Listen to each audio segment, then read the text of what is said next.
যখন লোকেশ রাহুলের রক্ষণের দেয়ালে ফাটল ধরে, যখন করুণ নায়ারের রিডেমশনের গরম রক্ত শীতল হয়ে যায়, যখন সকল সৌন্দর্য নিয়ে জয়সওয়াল বের হয়ে যান সবুজ গালিচা ছেড়ে, তখনও লড়ে যায় শুভমান গিলের ব্যাট, তখনও রয়ে যায় প্রিন্স থেকে রাজা হয়ে ওঠার লড়াই।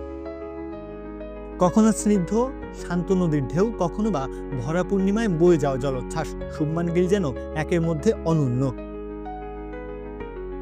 ব্যাট থেকে প্রথম 50 আসলো 125 বলে, স্ট্রাইক রেট তখন 40-এর আশেপাশে। দ্বিতীয় 50টা আসলো 74 বল খেলে। প্রথম দিনের আলো যখন ফুরিয়েছে, ব্যক্তিগত খাতায় তখন 114 রান। দ্বিতীয় দিনের সূর্য যখন এজবাস্টনে নিজের তেজ দেখাতে শুরু করলো, সেই সাথে গিলও জ্বলে উঠলেন স্বমহিমায়। যেখান থেকে শেষ করেছিলেন সেখান থেকেই যেন দিনের শুরুটা করলেন।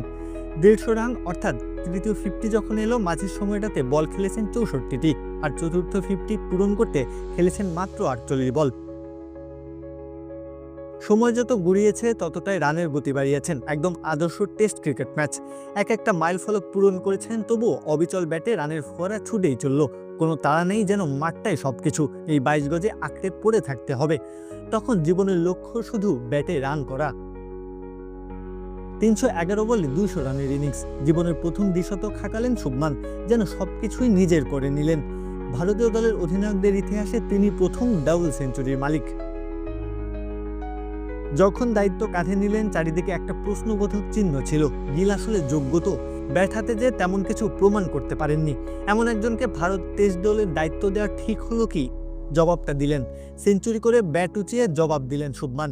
দায়িত্ব পেয়েই যেন আরো বেশি ধারালো হলো তার ব্যাট, যা দিয়ে চাইলেই যে কোনো কিছু নিমিষে শেষ করে দেওয়া যায়, যা দিয়েই রেকর্ডের পর রেকর্ড করা যায়। প্রত্যহ কাব্য, খেলা 71।